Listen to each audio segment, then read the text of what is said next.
Hello, everyone. Welcome to Game Junk Prototype Episode 81, recording on Sunday, October 24th, 2021. My name is Frank. My name is Sean. And my name is Andrew. And it's the episode of Game Junk I've been waiting for my entire life, out of nowhere. Last second decision. Nothing to talk about, so we're going to do our top 10 most overrated game franchises of all time. I could do 20. I could do 50. I've got 20 more to burn. I didn't want to give these guys. It was only supposed to be 5, and I demanded we do 10. So Sean and Andrew might not be that passionate about their 10 through 6. Might not be that passionate about any of them, but I am, and I need to get this off my chest. Yeah, I mean, I debated, I was going to just say you should just do this whole episode solo because people just want to hear your list. But I don't think that's true. But yeah, we've got some lists here. There will be some I might argue everyone's already heard my list in some capacity. There might be nothing new here. The 6 through 10 is to get some new ideas, some fresh blood, some fresh meat to get torn apart. Yeah, and I mean, as always, some discussion maybe before we jump into it just on what exactly this even means, because I think it is tricky. And I think, Well, I don't know what it means, but it's definitely the most important episode we've ever done. These games need to be taken down a peg or two.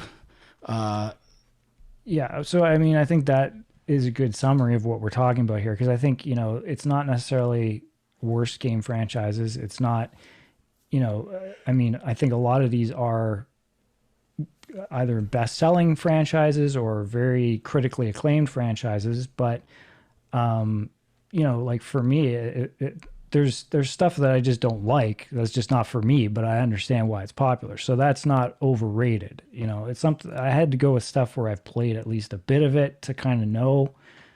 But yeah, it's a tricky one.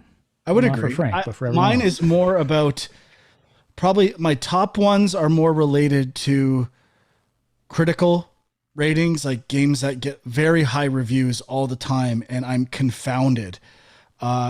Along with a lot of like general fandom and appreciation and excitement for franchises that I do not understand. And I've learned through my years of playing games that these are not good games for the most part. I also definitely lean towards games that have a lot of entries. Like they're popular enough that they have multiple sequels, which is also shocking to me. Okay. I think those are my main 3 factors. Except for number 10. Number 10's a bit of a wild card, but I like it. I really like my number 10. So should we get into it? I got it. I teased it. Let me do my number 10. Let's go. Let's do it. My number 10 of the most overrated franchises of all time is Pilot Wings. There is no need for there to be 3 Pilot Wings games. I think there is this general reverie. They wait long enough that you forget that Pilot Wings sucks. And then they have a new system. They're like, hey, we're bringing Pilot Wings back. And everyone gets kind of excited. It's a launch title, which has this other built-in excitement. I don't even know if it's rated well. But I think if you went up to a random person and said, do you think Pilot Wings is a good game? They'd say, yeah, of course Pilot Wings is a good game. There's 3 of them. Nintendo makes it. It's a great game. It's a shitty game. It's not fun. Flying and landing is not the most fun thing to do in the world. I probably should have put Microsoft Flight Simulator as a tie for this. Pilot Wings sucks. And please never make another one. Because I buy it every time because I'm an idiot and it's a launch title for every Nintendo console. I'm like, I have nothing else to buy. I might as well buy Pilot Wings. I mean, out of the gate with the hot takes here on Pilot Wings. But all right. Well, you like Pilot Wings, guy? No, I it's terrible. I just don't know that they're that highly rated, but I like it. And it's not highly rated, it's overrated. So they're even the Metacritic's probably around a 7 for Pilot Wings. It should be around a 4. Okay. I mean, that's fair. Like, for a lot of launch titles that can apply. So anything that happens to be a launch title a lot probably could be on this list. Yeah, that's why I had to include it. It was a whole bit. It worked out great. Moving on. Okay, well, I can do my number 10. Maybe controversial. I don't know. Maybe on one of your lists. I'm not even sure. Sean, but these are all going to be controversial. That's the point. I'm going Metal Gear. I thought about it. I thought about it real hard. Which I do like well, not the first one, but Metal Gear Solid, I think is a pretty cool, just in terms of when it came out and the story and some of the meta elements of it, I thought was really cool. But every game after it, I've tried to get into and could not. And part of it is stealth stuff I'm not that into, but I feel like there's more to it. And the stories are just so impenetrable. Yeah, my number 10. Yeah, if we would have said most overrated developers or video game legends, Kojima, I think, would be on my list for sure. But I think, Zone of the Enders isn't rated that well.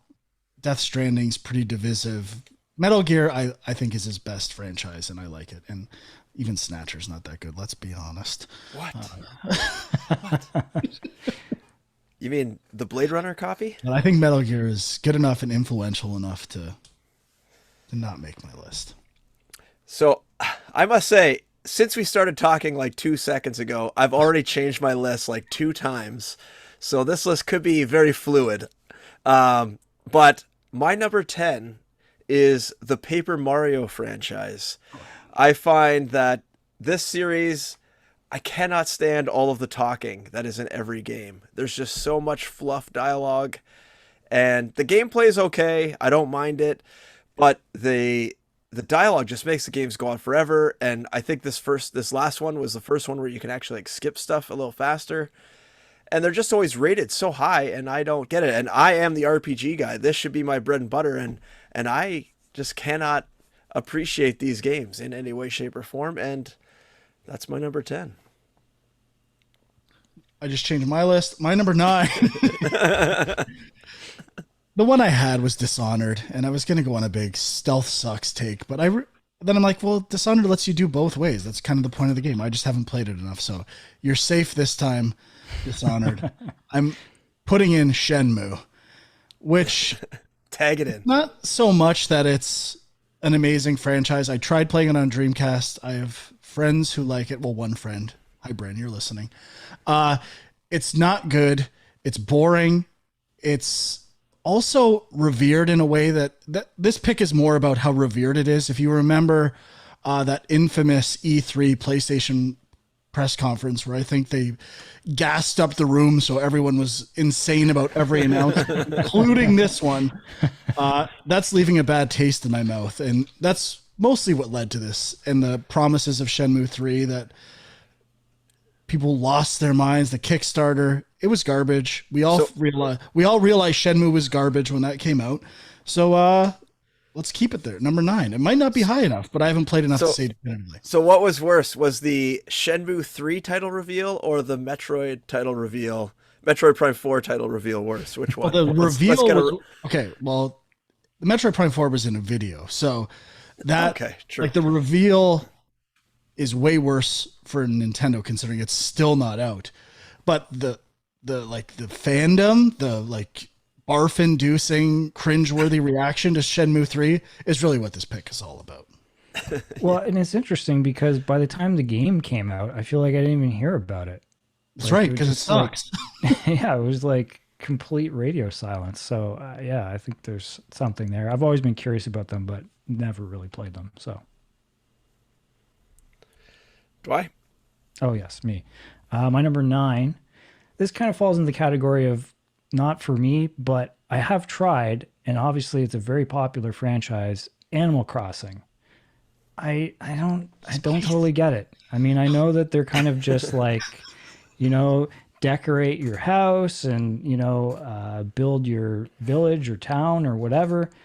But I don't feel like there's enough to do in these games, and I get bored pretty quick. Sean, there's also a pace issue with like dialogue and having to do things, and in the newest one, even online play, and it's really not great. But I thought about it, but I just love the creatures so much. I love catching creatures and fishing and stuff like that. And it's enough in the sense that it gives everyone an option to play it in a way they like. That I think it's a little too generally accessible, or you're able to find something you like about Animal Crossing for me to include it on this list. And that's really what it's about. It's about being like a grand scale casual game. So sorry, Sean, you're wrong, but that's okay. Just to jump in and back up Frank's take, I like Animal Crossing because it does like open a world, I guess you could say, like do whatever you want, but I never feel stressed about having to complete anything in any order or at any time.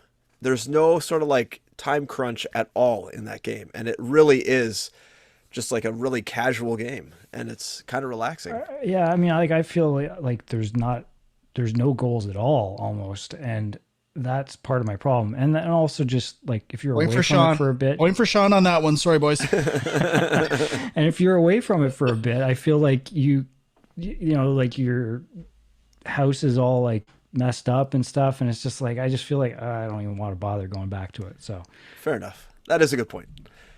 My number 9, possibly a hot take, Borderlands. And ooh, I love it. And I was contemplating putting it actually higher as more overrated, but I didn't. And I've played the first one. I don't think I've played the second one, but I think they're about the same. I don't know if there's a third one. There's the Tales from the Borderlands, which I tried and I did not get at all. And not included as part of your argument. And so I don't know. I just don't like these games for whatever reason, and they are rated so high. Yeah, I guess. I mean, it's a looting first-person shooter with co-op elements, which sounds great, but I agree in practice, it's not that much fun.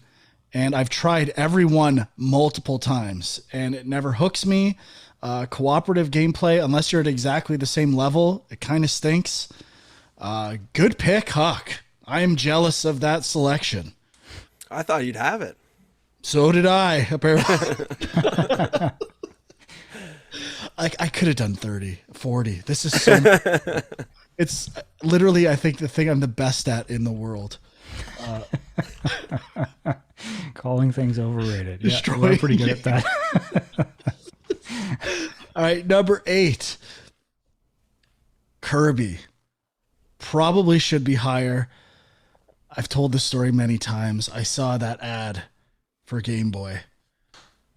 Nice black and white screen. Kirby, this cute character, side scroller.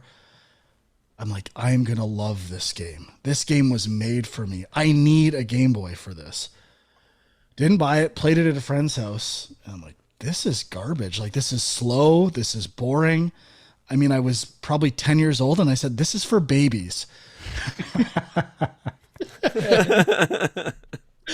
Every time I try it again, I give it another chance.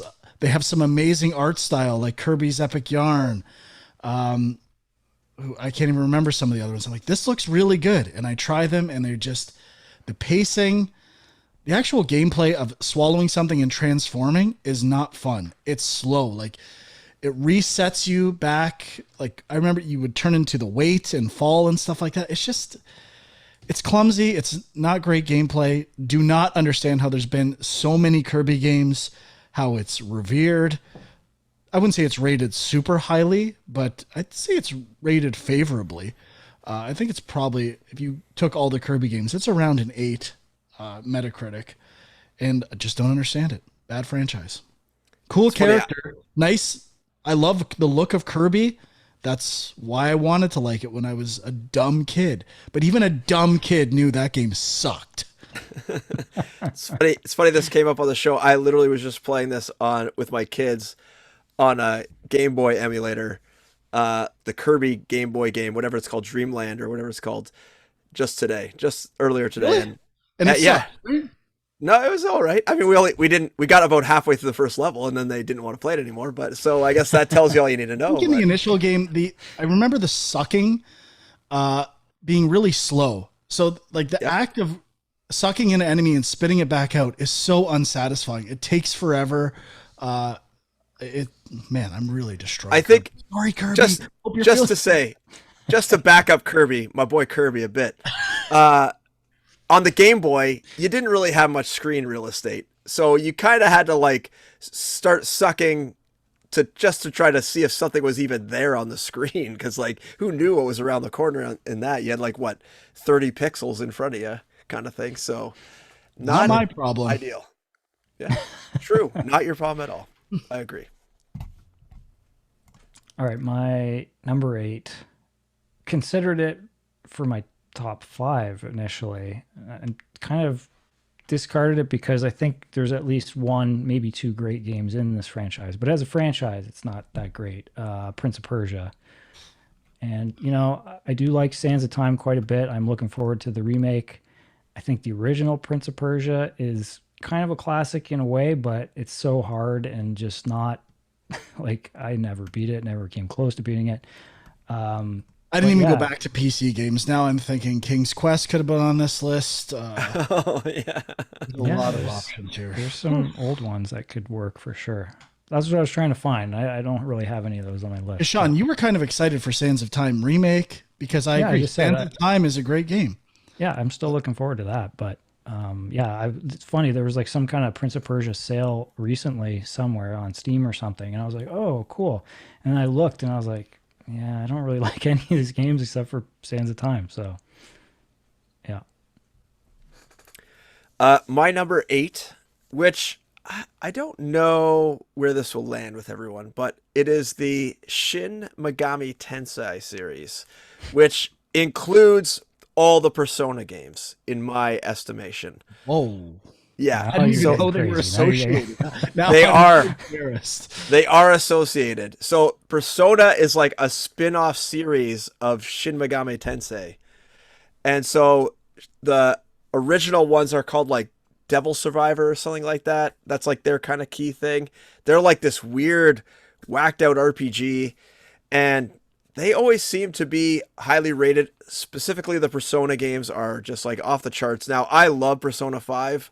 I always thought Persona 4 was overrated because the random generated dungeons suck, in my opinion. They are not fun. I don't care about, like, the high school stuff is neat, but when you're forced to do these random dungeons that are boring and repetitive, it just brings down the whole game. The length of all these games is so long. They're like 80 to 100 hours every single one. It's just too much game. Too much time. Yeah, overrated. I don't care. Including Persona. Yeah, I mean, Persona 4 and 5 are some of the most highest rated games in the last decade, so there you go. My turn? What do you got for us, Frank? We're waiting. Sorry, my number 7. Fuck you. You adjusting that list again? He's busy my number making... 7 is the Assassin's Creed franchise, which, you know, I liked the first one. I really like Black Flag. I buy every one of these games for some inexplicable reason, and the mission structure is just so repetitive. In the original trilogies and Assassin's Creed 2 trilogy, it was, you know, the lore, the idea of pulling it into history, I don't think is as good as it sounds. And the outside story with the Animus and all that stuff, it sucks. It's really been the same game for, I don't know, 30 versions. I don't know how many they've made, probably more like 15. But the most recent ones are the worst to me because they decided to start over. And in my opinion, they made it worse. They took what was kind of fun about the series, and now we're like, well, we're going to use Dark Souls influence for the controls. We're going to add all these leveling systems. The worst one by far to me is Valhalla, where they took what was fun about that game, which was vertical scaling and this idea of being able to go wherever you want quickly. Now it's like, just to get on a roof, you have to do like 30 pull-ups in an animation to lift your character on top. I don't think the writing is the writing is particularly awful, if I have to be honest. So it's just, to me, gotten worse and worse since part 4, and the amount of sequels is inexplicable. Assassin's Creed. Let's give it a rest already, can we? I would push back. I like the historical aspect of it a lot. Now, I haven't played Valhalla yet, but Viking mythology is not really interesting to me in that regard. But like all the other areas they've gone to, Egypt, Greece, Italy, like all that stuff, England, all that stuff, very interesting. Now, I haven't played Assassin's Creed 3, Now, actually. don't get me wrong. The locations I agree with, especially Egypt and the Caribbean for Black Flag. Black Flag? Those are cool locations, but the actual historical tie-in is not. Okay, fair enough. Fair enough. Okay, you've got Leonardo da Vinci in your game. Who gives a shit? Who else are you gonna put? So stupid. Okay, my number 7, coming right at Frank with this one, Crash Bandicoot. And I mean, it wouldn't have been on my initial top 5. I kind of thought about it. I haven't really played them enough, and I certainly didn't play them at the time that they came out. Like, I guess this Crash Bandicoot was supposed to be kind of like in the same way Sonic took on Mario. It was supposed to be like taking on Mario 64, I assume. I don't know if that was the intention or not, but it was a big deal for Sony at the time, and I never played it then. Picked up the Insane trilogy when that came out, was very excited, like this, this amazing franchise, got to check it out. And I played maybe 3 or 4 levels. I was like, I'm out. This is what Sony's amazing franchise was. You know what, Sean? I'm not even that upset about it. There are flaws with Crash Bandicoot. I have a soft spot for it, but I do recognize some of those flaws. And I mean, sequels not made by Naughty Dog are particularly bad. But yeah, you thought you were going to get some heat from me, but I'll accept it. I understand it's a personal franchise that I played a lot of it at the time it came out, and it's actually not that great. Okay. Hope you're willing to do the same when I come after some of it I'm expecting it. Don't worry. later on. My number 7, which is a franchise I have barely touched, but it is, when I looked it up, it is highly sold, or it's a very popular series. Obviously, lots of people have bought it, and that is the Worms franchise. Now, I don't know why people buy Finally, these games. someone said it. So, I like it. I just don't know. I don't get it. Isn't this just like what was that tank game where you would like shoot the missiles and blow up the other guy's tank? Isn't it just that game? Yeah. But with worms? Kind of, yeah. And like it's like a turn-based, I guess it is strategy, but it's like kind of a simplified strategy game. And Exactly. Rampart already took this and made it better at some point. Why are we going back to Worms when we have Rampart? yeah, I don't have anything else to add. Just I don't know why so many people buy it. It's it. overrated for that reason. they did try to reinvent it last year, and it was. I mean, I tried it briefly, but it wasn't very good. It's not turn-based anymore, from what I recall. It's just sort of like a free-for-all. Not that fun. No. Is it Frank? me? Sorry, I can't. Don't we usually do Andrew then Sean? Yeah, we got in a weird order. I don't know how. Go counterclockwise this time. Counterclockwise. My number 6 could be higher. It's the Far Cry series, and I'm feeling particularly vitriolic towards it today because I saw a list on IGN today. Oh no, not your IGN. It's worlds colliding. It was an article at the top of IGN. It's no longer there, but it was earlier. Top 10 Far Cry games. I mean, we're on Far Cry 6. Do you know the other 4 that could fill this list? No. I mean, there was the Blood Dragon. Okay. Classic. I don't know what the other ones are. I won't even justify it by clicking on it, but I've never seen more advertising hype. You know, you're bringing this on yourselves, Far Cry. I have to see a million ads about your game. The same at every E3 show for every company. I get hit with this franchise. I've tried literally 5 of them. I've never made it past 2 hours in any of them. Oh, wait a second. Oh, I got one to bust your bubble here. Far Cry Primal, which I know you played a shit ton of. I don't even consider it a Far Cry. the antithesis of Far Cry. That's hilarious. I'm going to cut that out. Okay. I'm just 'cause I do love Far Cry Primal, but there's also New Dawn. I guess I don't like the modern world, which is most Far Cry games, and it's Primal is the exception. But in general, obviously people buy these games, they make them all the time, and the combat's not that great. There's better first-person shooters. There's better open-world games. I don't know why the combination of those things with cheesily written bad guys is like the one that sells well. It makes no sense to me. Sorry, Far Cry. We're done. I'll probably buy Far Cry 6 this week. Okay, my number 6. This one's going a little outside the box. I don't know if it's really a franchise. It's more a company.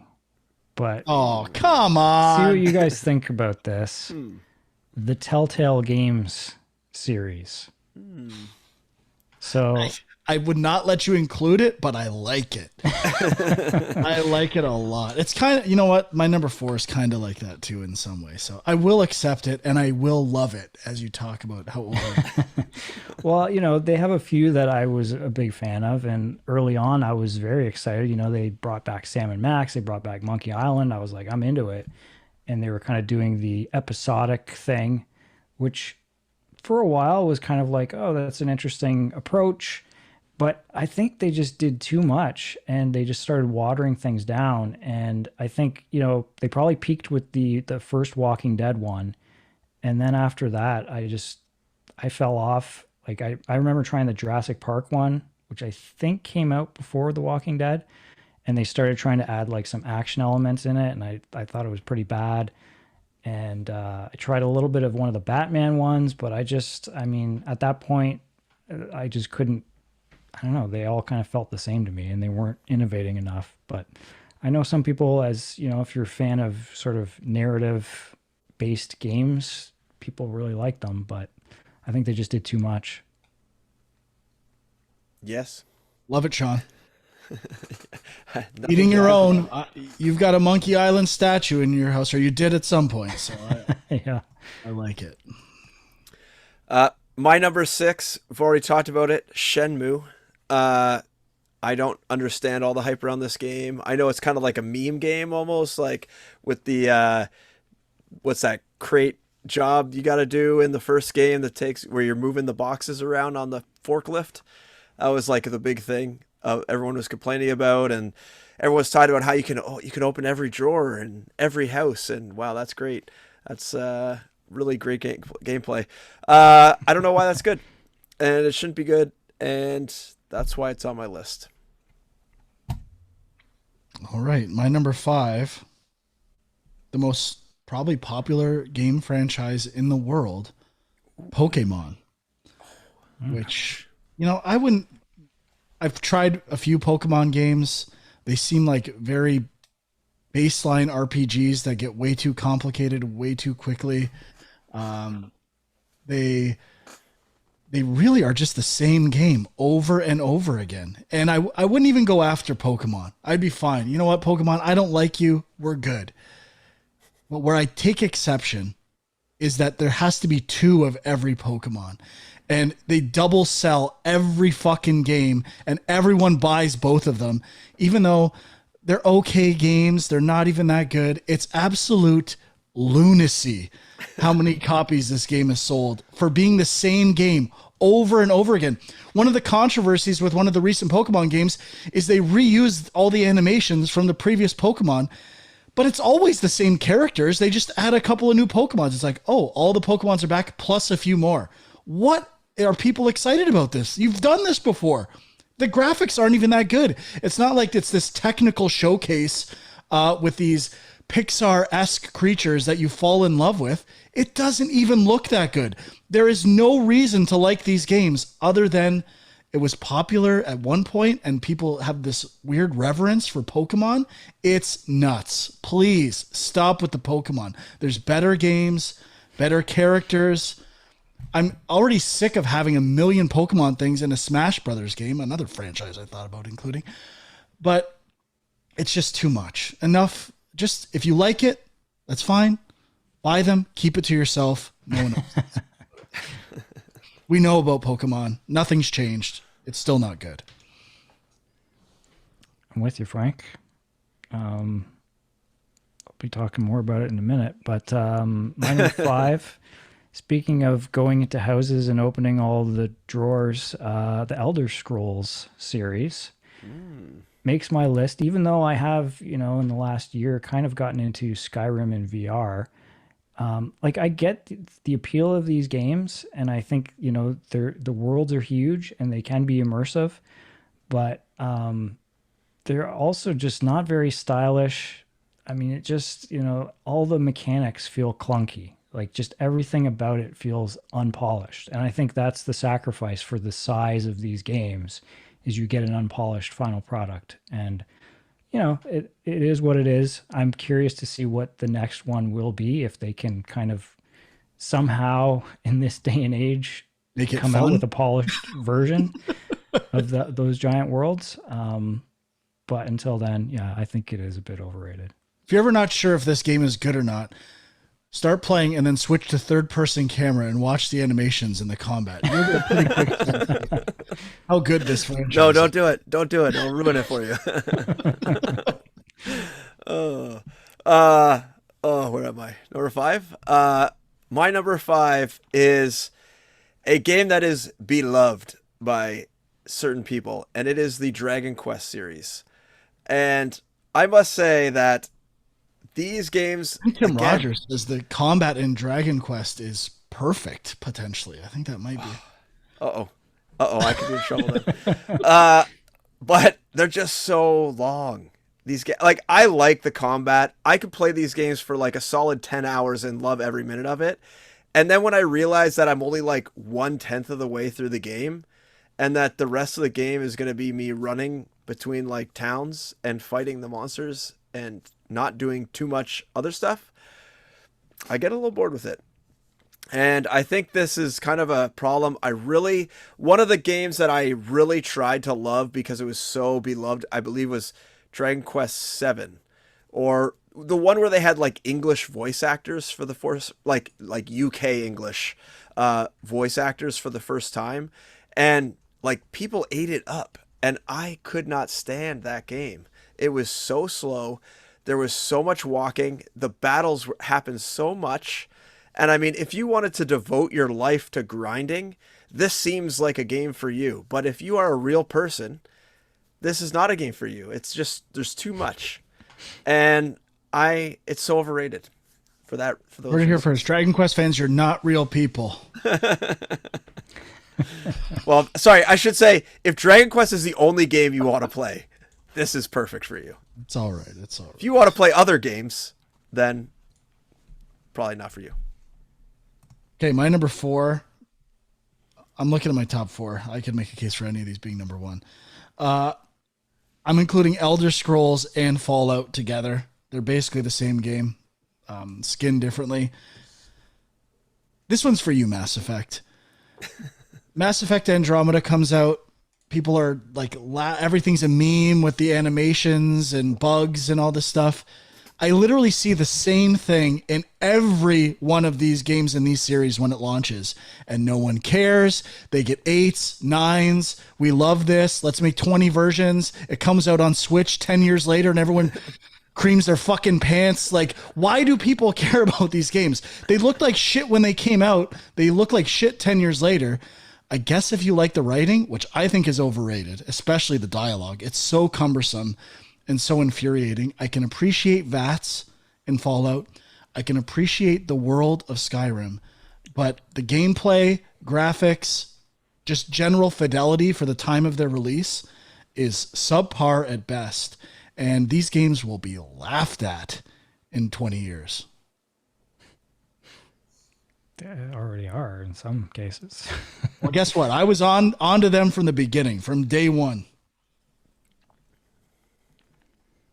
All right. My number 4 is Pokemon, which Frank kind of said it all, really. I mean, granted, it's an RPG. I'm not always, the guy that will get into traditional RPGs, but I remember being excited about the original Game Boy one and trying it, not really getting into it. Trying another one a little bit later, still feeling like it's kind of the same thing.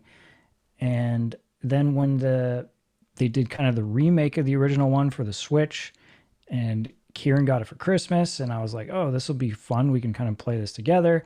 And we played maybe like 15 minutes, and that was it. Like neither of us could get into it. Like I did kind of get into Pokemon Go a little bit when that initial craze hit. That doesn't count. That's like a new technology. That's kind of fun. Wouldn't even include it as part of the series. Yeah, I mean but I mean that dual release strategy thing is so crazy. Like I can't believe it. Like why? Like just so you can have them all, right? Like that's what it comes down to. Is it's certain Pokemon are only available in one or the other. It's the same with Skyrim. What's the guy? Imagine Todd Howard? if EA did that. Sorry, I hate to do the shtick again. I know Jay Cheel's out there rolling his eyes through the back of his head. Imagine if EA did this and released 2 of the same game. How angry people would be. But Nintendo, we love it. We'll buy them all. Release the same ones again on new consoles. We just need it. We have to have it. Well, and it's for the record, I want to make a qualification before people in the comments say anything. Every game on my list, except for Shenmue, I have bought and tried at least 3 versions of. At least. Most of them, I'd say 4 or 5 at minimum. So these are all games I've given a chance to many times. And they're fucking overrated. But Todd Howard, what does he always say? He says, if you get pissed off that we keep putting out Skyrim, stop buying it, and then we'll stop putting it out. And it's the same with Pokemon. If you stop buying multiple copies, they'll stop making them. So people just need to stop buying them.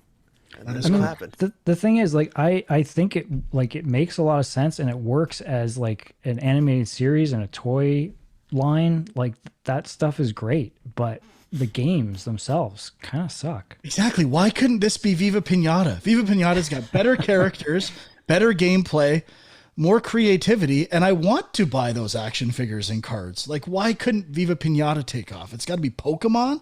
This derivative RPG gameplay? Get real. Am I on 4? I think so. You just did your 4, Dwight? Yeah. I'm on Fallout. Basically, we're just going in a big circle of hating Pokemon and Fallout here. So let's just keep that train rolling. And yeah, basically everything Frank and Sean said before, like these games are just so broken and no one seems to see it. It's like everyone has the broken blinders on and they're just like, look, there's an open world and there's radiation and it's cool and you can blow up a city and then not really have it change anything. And you know what's the most fun mechanic in the world? Do you know what I love in games? Being over encumbered and having to decide whether to pick up a book or an apple or a can or a bottle. It's so much fun. I love making those types of decisions when I'm playing. Ugh. You're right. Those are the best. We should make a whole game around that. That's it. Hey, CD Projekt Red, I'm looking at you two. You're not on the list, but you got the same problem. All right, number 3. This one's going to be touchy, but you know what's coming. And honestly, the more I think about it, the more I'm regretting how high it is on my list. But it is The Legend of Zelda. Ooh. And you know what? Let's just do it. This is really about a game. Skyward Sword got 10. Breath of the Wild all get 10. They all get 10s. And every time I play one of these games, it blows my mind. First of all, Breath of the Wild has so many clumsy mechanics. The controller mappings alone would bump it down from being a 10. Not to mention, the stealth sections are completely broken. They are awful. They're the worst designed things Nintendo has ever done. The food making is boring and cumbersome, and you have to do it over and over again. The inventory and weapon management is infuriating. Breakable weapons, yeah. I understand the motivation for it, but I still think there should be ways to make it a little less frequent and having to switch up. The controls suck. It's now going back to traditional 3D. Wait, hang on. How many times did you just accidentally chuck your sword off the side of a cliff? I've done so many things. The checkpointing system sucks. Like I end up by this big sandworm, and I die, and I spawn, and I still can't run away from it in time. And I don't know what to do in half of the situations. But that's the beauty of it. You can go wherever you want. Oh yeah, awesome. Ugh. Give me traditional Zelda, especially traditional 3D Zelda. So let's get to that. Still overrated. Their puzzle solving in dungeons is ridiculous. Like I've said this a million times. Every time I play a Zelda game, I figure out how to do the puzzle. I do it, and I'm not doing it in the exact way they need me to do it. It's like, oh, you have to be targeting or do some other thing. And there's like really like finicky puzzle design in those games. No jump. Like the jumping systems in those games stink, especially like I remember walking on a hedge maze and other sequences where if you just kind of fall off the edge or have to climb all the way back around, like it's annoying as hell. The pace sometimes, and I don't have a big problem with the tutorials as some people do, but just a general pace issue with dialogue and the length of quests and fetch quests, not great in 3D Zelda games either. Still love those games, still appreciate them. And the best thing is the bosses, and Breath of the Wild bosses are the worst. If you don't have the right equipment setups for those, garbage. So let's get back to 2D Zelda, which I thought was the best. And I do like those games, but I was playing Link to the Past a few months ago. I'm like, I'm going to beat Link to the Past. I haven't played it in a long time. Even that game is infuriating and annoying, and moments in the game where I have no idea what I'm supposed to do and almost unplayable without a guide. Again, these are great games. I'm not saying they're not, but they are not the shining beacon of game design light that everyone claims them to be and giving them perfect scores for everything.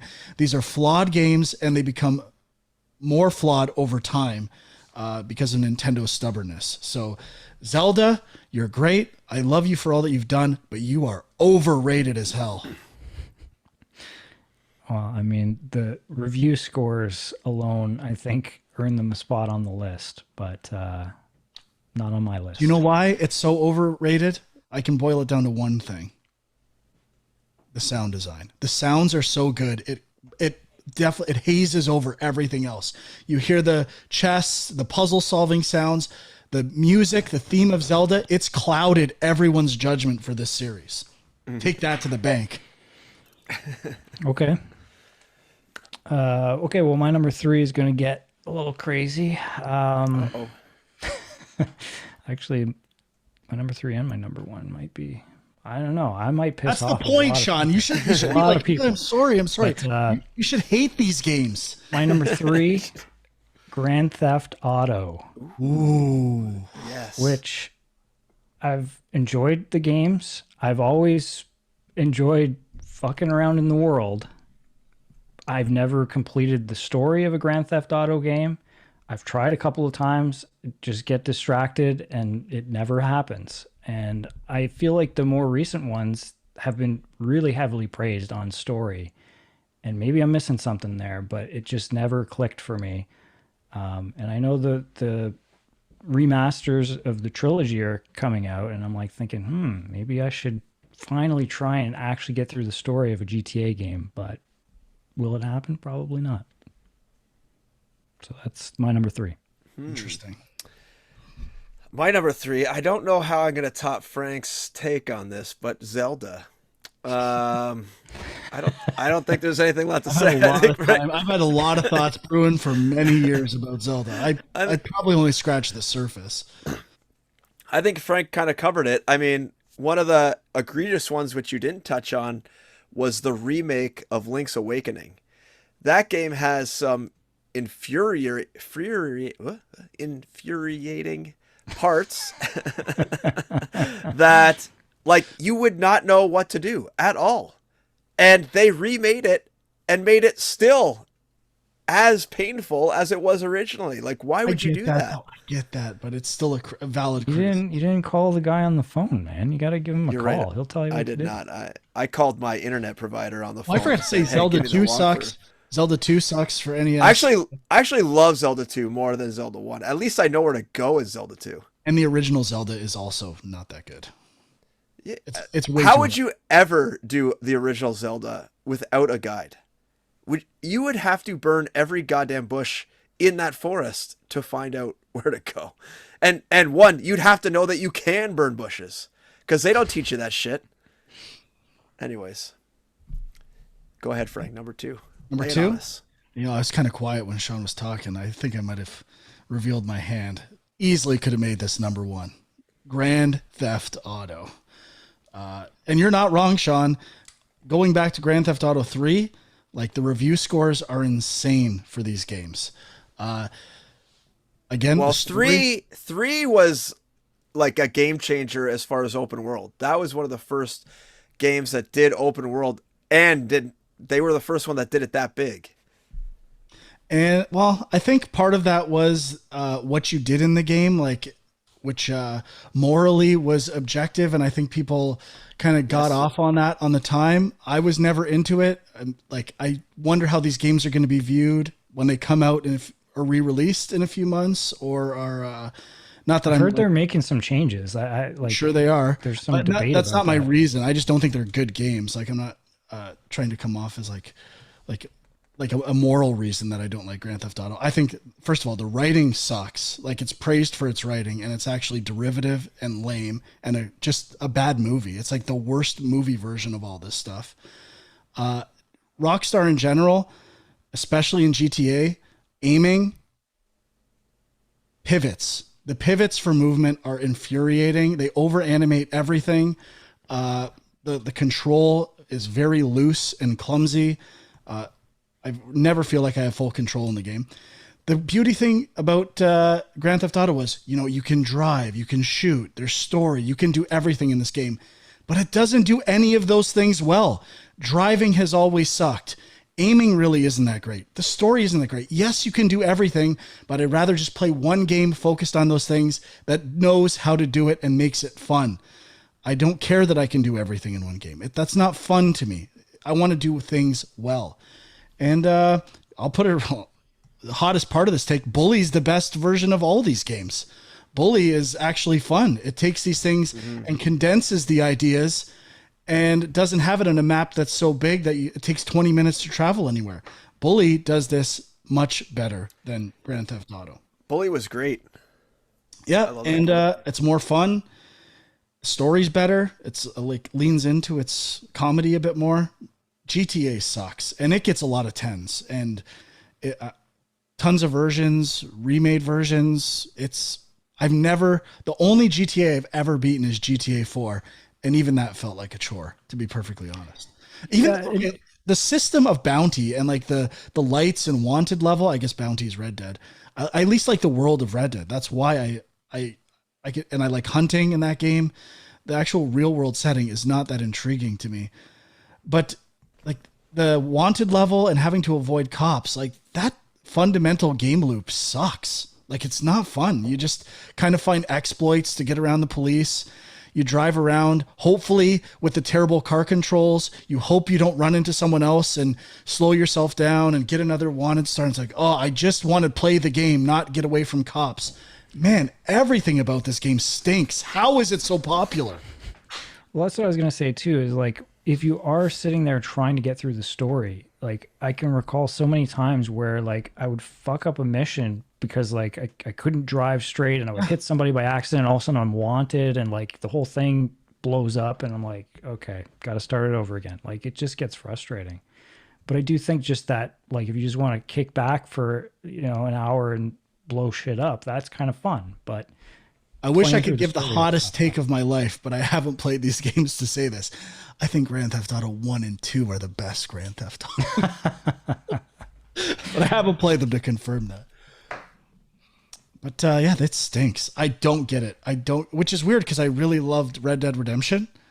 I think I liked horse riding. The fact that there's no streets and other stuff to run into completely changes the game for me. And I think the cumbersome nature of controls makes more sense when you don't have collisions everywhere.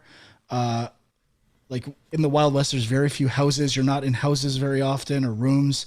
It's just kind of open, and it actually works way better in that setting than in a densely populated city, which we know Sean loves densely populated cities. So I'm surprised you put it on his list. But GTA, when is this game going to get called out for being absolutely brutal? Never. Tell you when, today. No. We did it. Just did. We did it right now. You guys are the best. Okay, my number 2 was mentioned a while back. I don't know that I have that much more to say about it, but Kirby. I mean, kind of like the original Game Boy one when it came out, although it was very easy and kind of flew through it. And I'm always kind of like, yeah, I think I like Kirby. I like Kirby. Yeah, Kirby games are cool. And then a game comes out and it's like, it's just, it doesn't hold your attention, or it is, I guess, for a younger audience. And, they've done a few weird spin-offs that have, done some different things, and I haven't played all of those. So maybe there's some brilliant ones in there.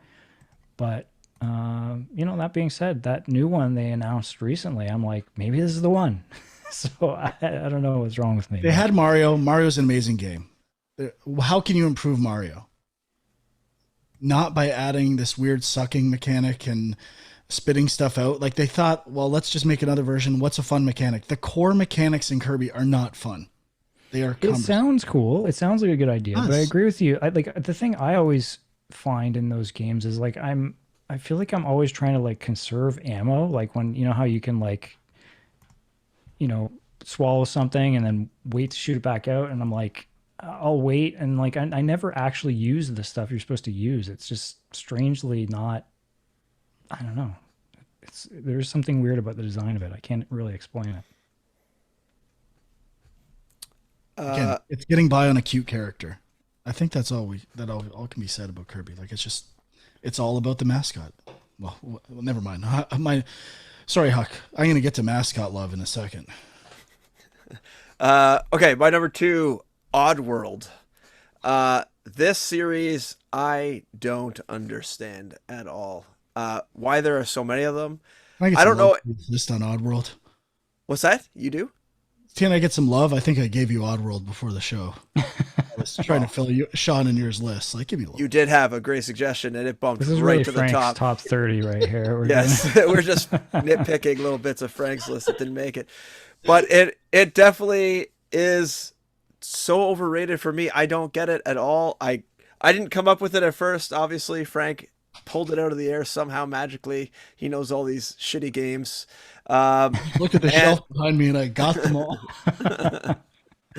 And I don't know, like that new one came out, and like just the tone of the game is so weird. The characters are they supposed to be like oddly appealing in some weird way? I don't get it. It's not appealing to me at all. The setting, not appealing. Everything about this game is not appealing. The gameplay, not appealing. It's like a shitty platformer wrapped in this shitty package that people like, or that people buy at least. And I don't know where it comes from. See, I love the world. I love the creature designs, the world building. Okay. I absolutely love it. But the gameplay is just not good. It's never been good. Not. Like Stranger was an interesting take on a first-person shooter.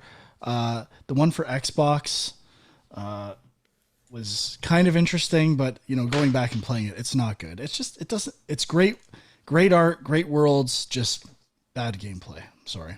It deserves a place on this list, or one of these lists. I mean, I guess the thing I'm just surprised about, it looks like there's 6 games in the series. Like, it seems hard to believe there's that many. They get remastered and re-released all the time too.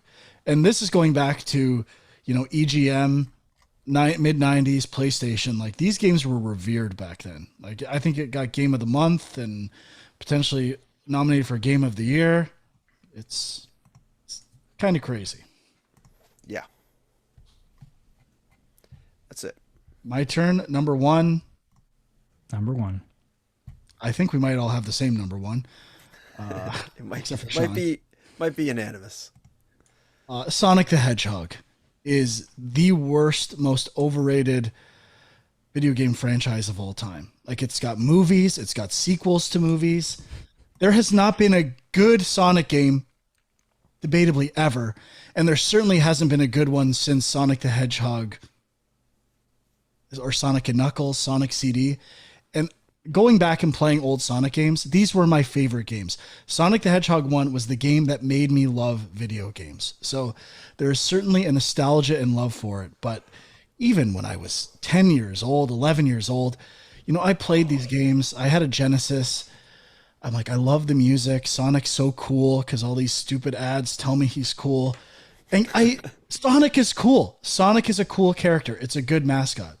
But you go back and play a Sonic game, oh, it's like speed. Okay, I'm going super fast until I hit a rock for no reason. And then I have to jump really slow around spikes, and that's not fun. I have to get on top of things that I have no idea how to get on top of. You know, like the first one's bad because they have to add the spin dash in the second one to reveal how flawed the mechanics were in the first. And Tails kind of sucks. He looks cool, but the applications of Tails in Sonic 2 are brutal. He just kind of spawns in here and there. It doesn't even make sense how you switch between the characters. Compare that to like actually a health mechanic and powers of Diddy and Donkey Kong and Donkey Kong Country. Like even I had to admit, you know, Mario World. Oh my God. Like you don't want to say it. You want to be like, oh, I'm a Genesis guy. I love Sonic, but you play Donkey Kong or Mario World and you're like, what have I done? What have I done? These games suck compared to Mario and Donkey Kong. I can't live this lie any longer. It's the worst. It looks cool. It's a good marketing thing, but the gameplay is absolutely awful. I don't care that Chemical Plant Zone is the best video game music ever recorded. They stink. How there are millions of sequels, 3D sequels that are not like almost unplayable at times.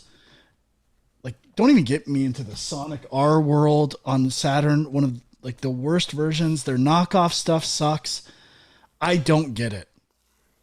I mean, Yuji Naka in the same breath, like possibly he would be number one on like most revered video game designers that are of all time. Overrated. Sonic, love your music. You made me learn to love video games, but you gotta go. You're overrated as hell. It's time to either start from scratch, reevaluate everything about Sonic in a new way. That's the weird thing. I think there is a way to do a good Sonic game, like to embrace the speed. They've just never done it. How many times is it going to take for you to figure out what makes Sonic fun? How can you not do it? It's time to give up. Yeah, just don't make him completely stop in his tracks when he hits something. Like, yeah, or just have it like how is there not a Sonic Endless Runner? Yeah. There probably is. There's got to be. Or Sonic, you want the ultimate criticism? Sonic, you should have invented the Endless Runner. That should have been your mission. You should have realized what was fun about Sonic and invented the Endless Runner. I gotta ask, Frank, did you ever play Sonic Mania? I did a bit, but even then I'm like, it's still kind of Sonic. And Sonic sucks. Yeah. I mean, I never really got into that one either, but it did get... It's all smoke and mirrors. Sorry, I got to keep going. I just remember. And then, you know, you're a kid and you see these, oh my God, the bonus stages. It's like these cool graphics in Sonic 1. Then you play them. They're like, this is the worst. Like the Sonic 1 bonus stage controls are awful. Then you get, Sonic 2. Look at this cool half pipe. They're doing something like Mode 6 or Mode 7 on Super Nintendo. And then you go to play it and it's like, this is impossible. How am I supposed to get the ones on the top? It's the worst. Like it's all this bait and switch. Oh my God, this looks amazing. And then you play it and it stinks. It's like Lipstick on a Pig, the game series. Get real. It hurts me to say this. I loved you, Sonic. I loved you. You're the worst. Yeah, I mean, it's painful to admit these things. It's not my number one because I barely played any Sonic games, so I could not put it. But I agree with what you're saying. Anytime I played it, Never really got it. I must say, like, before you jump into your number one, I'll just say my number one is Sonic as well. And I just, when I think about the original games or any like 2D Sonic, it's kind of like you're trying to run with your head sideways and still be able to know when to jump and when to like do anything. Thank you, Huck. And it's so infuriating. Why can I not say that word today? God. It pisses you off because like you want to be able to see further down the road so you can make the right decision, and they just don't let you. Sonic is broken from the core. In order for that speed to be effective, you would need to pull out the camera far enough to see so far in advance. When you match speed and camera distance, the game would also become unplayable. It's a paradox. The game is impossible. Yes. You cannot do it in 2D. You cannot create a successful game in 2D. Yeah, have they ever done like even a well-reviewed 3D Sonic game? I mean, Sonic Adventure at the time, I think, was probably around an 8. And I think I beat Sonic Adventure with every character and thought it was amazing. And even then, I don't know what was going on. You go back and play those, like, they are awful. Like, oh, it's scary. It's scary, man, to go back and play. You know what I think? I think if they revive the series using, like, kind of the cartoony stuff they're doing, not the cartoon, like I guess it would be the cartoon, whatever they call it. 3D animation? Like CG? Yeah, the 3D animation was where they have, like, Sonic and all his pals, and then they do, like, just like a 3D open world type game where you're going from place to place. Can you imagine rolling around a 3D environment in your ball? You'd be like a car. It'd be fun. Yeah, I mean, there's prototypes for it. I remember seeing the open world 3D Sonic game for Sega Saturn in EGM or maybe Game Players magazine, and I was like, this is going to be the greatest game ever. Of course it got canceled because they can't figure out how to do it. It stinks. Now, add another thing. People say Sonic Colors isn't bad. I kind of agree. It's not bad. Even a version of a game you're talking about would be fine. The problem is, at that point, it's just a Nintendo platformer skinned with Sonic. And Nintendo already does those games better anyway. Whatever makes Sonic unique breaks it. It's, oh my God. I don't even think there's a case for another number one. Sean, hit me. Well, I think my number one is more a number one based on how beloved this is. Oh, he must be going Mario. That's the only one that makes sense. No, it's not Mario. My number one is Halo. Ooh, Number one. Which I like some of these games. I mean, I really like the first one. Halo Reach probably is the best one. And even Halo 2 has some moments. But I think you gotta give Halo 2 credit for dual wield. You forget. Yeah. It's always got something. But yeah, I just feel like for years now, they've been trying to do something, progress this series in some way. And ultimately, it's just a space-themed shooter. And I don't know that there's that much more they can do with that. I mean, maybe there is, but then maybe it wouldn't be Halo anymore. I don't know. I think you're letting 343 cloud your judgment here. Yeah? The 343 games are horrible, in my opinion. But yeah, I would say the first 4 Bungie games are amazing. Maybe not Halo 3 amazing. Yeah, Halo 3, I mean, I never finished it. Reach is incredible. Reach is great. Halo 1 is, I mean, a little dated now, but it's really good still. I still think the core of Halo is the idea of taking a first-person shooter and putting it into a unique physics-based world with like really interesting and realistic physics, even realistic on a different planet where you jump higher. Yeah, the floaty jumping is definitely part of it. That is a unique factor. That is a good thing. Like it defines the game in a good way, in the way that Speed defines Sonic in a bad way. They also put an emphasis on their AI. And their AI was always much smarter than many other first-person shooters. You know, I had to bring it to AI. That's a good one. Hey, I wasn't thinking. I mean, you can make a case with Halo 1. It's very repetitive, and you can get lost in some of those stages. It's like the same thing. I did many times. Stages many times. So I think there are gameplay arguments to be made against Halo. I would be bringing some heat against the story too, which is revered in who gives a Yeah, shit about it? and nobody knows what the hell's going on anymore. But Yeah. yeah, I mean that's the thing. Like, there's some good games, it's fine, but like just it's overrated, I think, and that's what I'm trying to say. Very curious what Halo Infinite's going to bring, but we'll see. Well, I'm glad someone put Halo on their list. I definitely gave it some thought. It's not unfounded, Sean. It's that's a bold take, especially for the Game Pass guy. There is a certain polished level to Halo though that I do appreciate. Like they've stayed true to the main ideas. Like they kind of got it right the first time, and it shows by how consistent the games are in a series. I think that's a tell that a game is doing something right, which is why I could never put it on a list like this. I'm definitely worried about Halo Infinite. Okay, we've covered it all. I was gonna do dishonorable mentions, but I think you guys have covered anything that I believe is dishonorable or worth covering. So who knows? I love this. This might be the most fun I've ever had doing a podcast in my life. I've been thinking about it for 30 years. I'm glad we finally did it. So are we going to talk about what we played, or are we capping it off? We can talk about some stuff. Okay.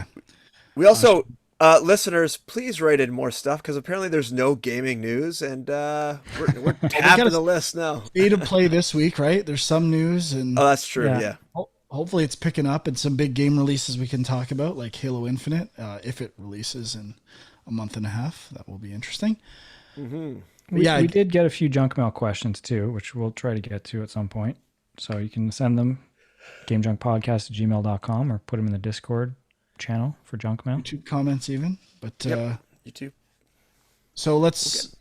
Huck, do you have anything you played? You said no, right? Or... Yeah, no, I tried something right before the show, and also I remembered I played one other thing, so I'm good for stuff. Okay. I will mention, Sean, did you play Inscryption? Yeah, I played a little bit of it. I've played about 2 to 3 hours of it. So Inscryption is another deck building roguelike from the creators of Pony Island, I think. Is it Pony Island? Okay, so it's a deck building roguelike, but I'm just scratching the surface with some of the meta elements. You're in a room, and there's some loose story stuff going on around the roguelike, and meta. It's horror themed as well, I would say. Yeah, I guess the vibe is horror. Like it's not scary or anything like that. Like it's like just an ominous music, and you're fighting this character that's this pair of eyes that is kind of intimidating and scary. I love the art style.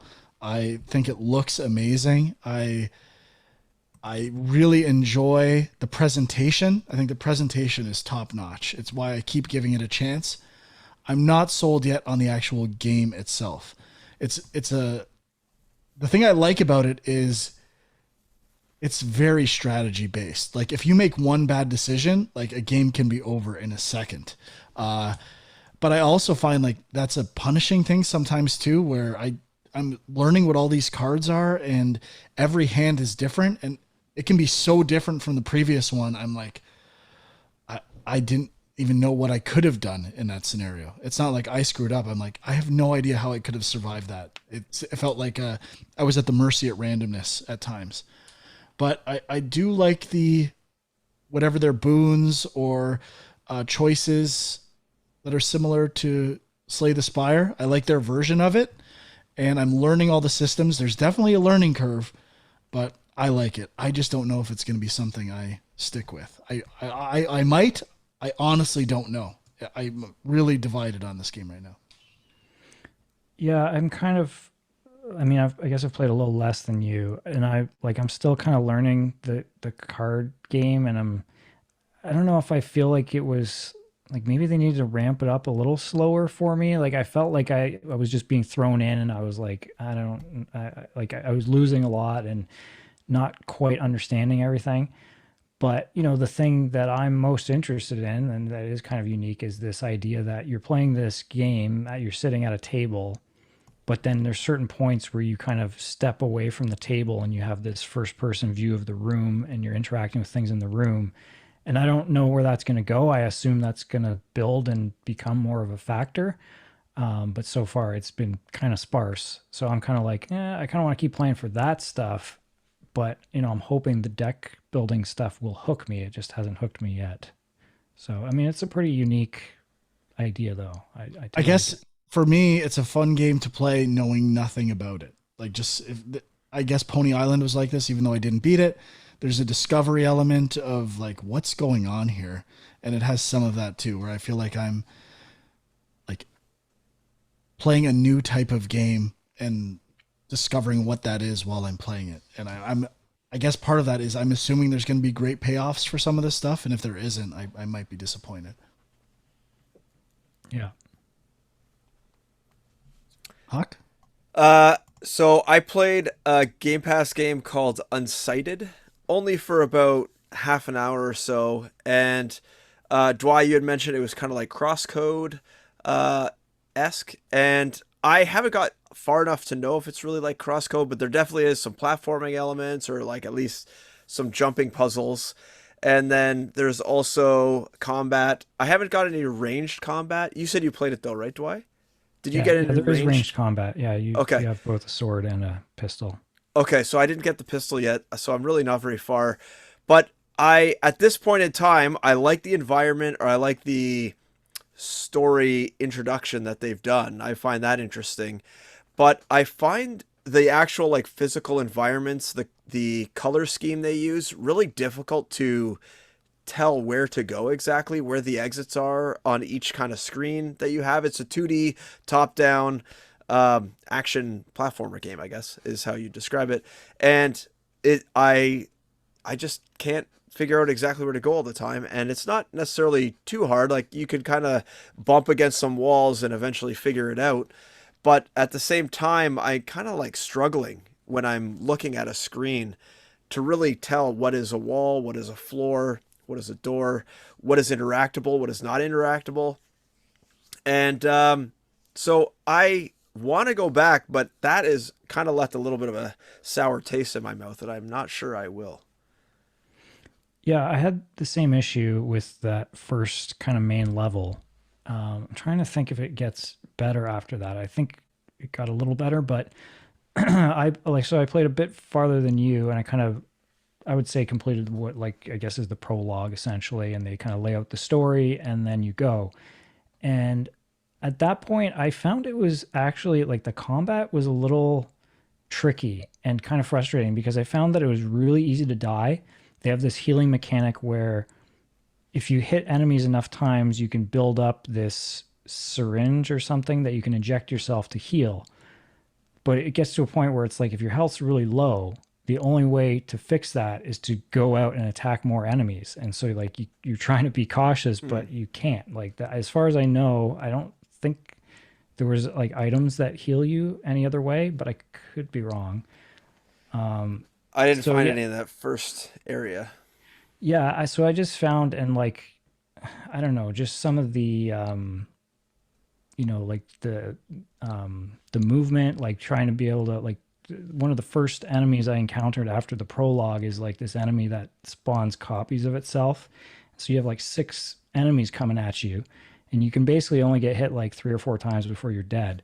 And they're Hmm. just like swarming you and dashing across. And like you're supposed to use this parry mechanic. They teach you that right after the prologue, and they're like saying no, use the parry, that's the best way to fight enemies. But when you have six enemies dashing at you, I'm like, what am I supposed to do? Like, I don't know, Hmm. I got frustrated and turned it off, but I want to give it another chance. It is, I thought a bit of crosscode, a bit of I mean, I've heard that there is some Metroid style progression in it as well, and I think there is a bit of Souls elements in there. I mean, I'm not super familiar with the The Souls games, vibes but I'm getting definitely from the screenshots like are Landstalker and Beyond Oasis for hmm, Genesis. I don't know if you've don't know those compared. Yeah, games. I love Beyond Oasis. I guess it's kind of similar to that. Yeah, definitely a different setting than Beyond Oasis, though. I don't know Landstalker, but I agree with you about the like your health doesn't last very long, and what I didn't like is when you die, it costs you money Yeah, that's to the Souls like thing kicking in, I come think. back. So like it kind of reminds me of, now I haven't got further on, but it reminds me a bit of, there was one of those original, you remember when that Squaresoft team broke off and made those two RPGs that were like Lost, was it Lost Sphere and Lost what? Odyssey. No. Later than that. They were, what are they called? Um, shit. I can't think of them right now, but it was like, they did, I think they also did the Octopath Path Traveler games. Um, what is that called? One second. I No, do not that's not know, it. but I will see if I can What is find that it. called? Oh shit. Anyways, they made these games, and I remember the game. One, yeah, there was one called something Sphere, and then there was another one they made before that one, and they were RPGs. Kind of, they were trying to go for that like Chrono Trigger art style, if that rings any bells. But the problem I had with those games is kind of similar that I'm feeling with this, is that there was no inns to stay at, so you couldn't like you couldn't just spend a little bit of money to get your health back at like a safe spot. You had to basically go out and make money and then bring that money back and buy items. But I found with those games that you never really made enough money to the amount of health you'd lose to pay, like make it worthwhile to go out. So you'd had to grind, but in order to grind, you would lose health, and then you just have to use your money instead of upgrading your weapons to buy health. And then you'd get into this loop where you just like had to grind for so long if you wanted to actually live. And I feel like this game is almost there because I got to the first upgrade point and I saw like, oh, to upgrade my first weapon slot or whatever. This is in Inscrypted now. It was like, I don't know, 350, whatever the money currency is.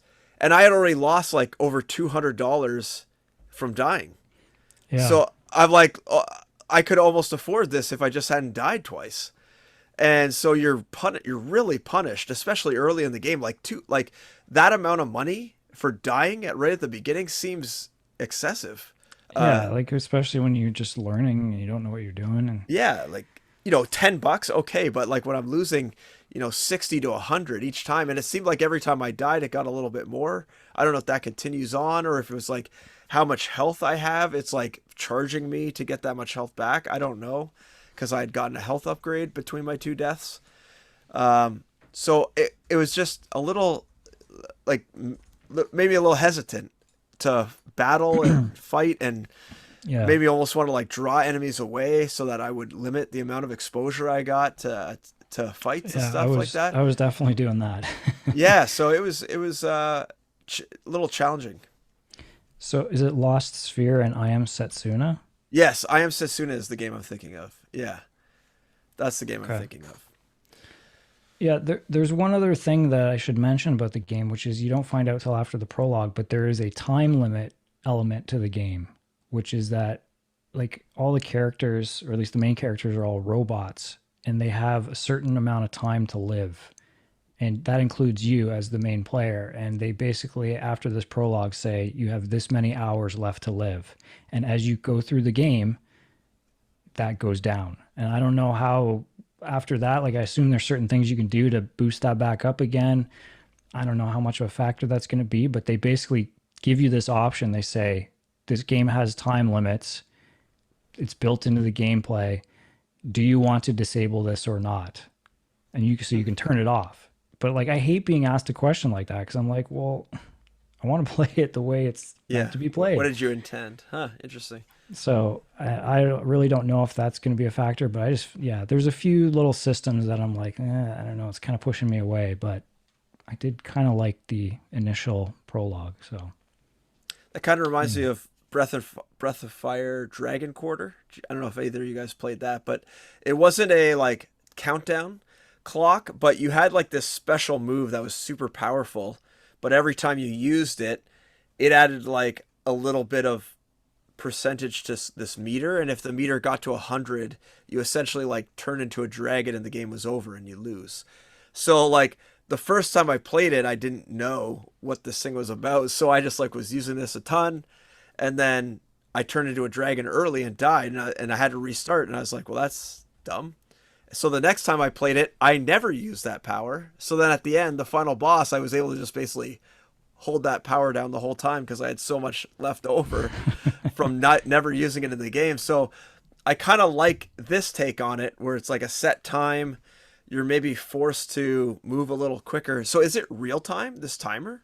Like based on your play time? It Or didn't was it seem like it, but like it did seem like it okay? was moving faster than I expected. Like, I was just kind of exploring like you're in this little town area. And so I was going into a few stores and I'm like noticing the meters or the numbers already going down. And I'm like, fuck, like I gotta really move here Yeah. apparently. So like if you're like stuck in a menu trying to buy a weapon, it's still going down. Like that would be They frustrating. did In say gameplay, I like, assume there's ways to get time back.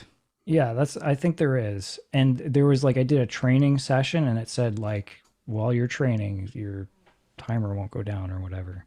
Hmm. But it's just like, one of those things where it's like, you really are aware of this now. And I assume that's probably a deal breaker for some people.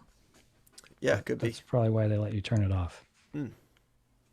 Well, maybe So anyway, I yeah, might keep playing to try to get to at least that point to play around with those mechanics a bit and see. But so far, that money thing was scaring me away a bit. yeah. The So money on that death, I should say. it is on Game Pass. I don't know if we mentioned that.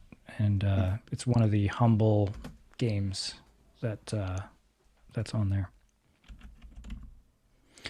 So I can mention I finished, quote unquote, finished Sable, which is on Game Pass, and I really like the game. I mean, it's weird because like I could keep playing it. It's kind of like I think I said this before. You kind of your main quest kind of gets laid out to you once you get past the introductory stuff, and you just at that point can choose like you're trying to get masks, and once you have at least one mask, essentially, you can go back to your home and finish the game if you want. So I got like 3 masks, and I was like, okay, I guess, I've got other games coming up. I'm going to just see what the end game is. And it's not much, but I was enjoying just exploring the world and doing some of the quests. I might go back to it actually, but I feel like I've heard not great things about it. I mean, it's a little bit there's some kind of performance issues and some camera issues, I would say, but overall, I just like the vibe of the game and it's kind of relaxing. And there's, like I said, there's no combat, so there's not a lot of pressure. Like, it's not stressful. It's just like explore and enjoy this world. And if you're digging, kind of what you see in the visuals, you might want to give it a look. So did you look up any of the like other endings or anything, or like what happens if you get more masks, or? I haven't looked it up. Like I said, I might go back and try to get a few more. But I don't know if the ending really changes. Like it's kind of like you're getting these different masks that are sort of like different careers or professions. Like you get like a merchant mask or like a engineering mask, I think, or machinist mask. And then at the end, the whole ceremony is like you choose which one you want to be for your life, kind of thing. But it's just like dialogue. So I don't think there's that much else to it. Maybe there's something extra if you get them all, but I don't know. I think the idea is you just go out and there's like quests and stories that you discover within the world and kind of interesting things that happen along the way. And it's just sort of like whatever you find, that's what you got out of the game. So it's a little bit of a different approach, but I don't know. I did like it. I mean, I've got a few other things I've played, but I might save them. I played a bit of Resident Evil 4 VR and Luigi's Mansion 1, but we're running pretty late. So if you guys have anything else you want to mention, go for it. But No, No, good. I mean, we played a little bit of Back for Blood, but I'm hoping to play a bit more. And Huck, you wanted to play too, so maybe we can talk about that next week or something. Mhm. okay, we didn't talk about that last episode. No, Not 'cause we really, just no. reviewed Metroid Dread. Oh, that's a good point. All right. Well, thanks for listening or watching. Let us know your the most overrated games that we didn't cover, or how right we were about our picks. If you're like, yes, thank you for saying what we're all thinking. I'm sure we'll be getting more comments about why we're wrong, which is fine. But you can check it out on youtube.com/gamejunk. We have a Discord link on there as well you can check out. And if you want to follow anyone on Twitter, Sean is Film Junk. Andrew is My Angry Commute or Equilibrium Cis. And until next week, what the fuck did I just say? It's close enough. That was infuriating. Until next week, we'll see you later. Bye-bye.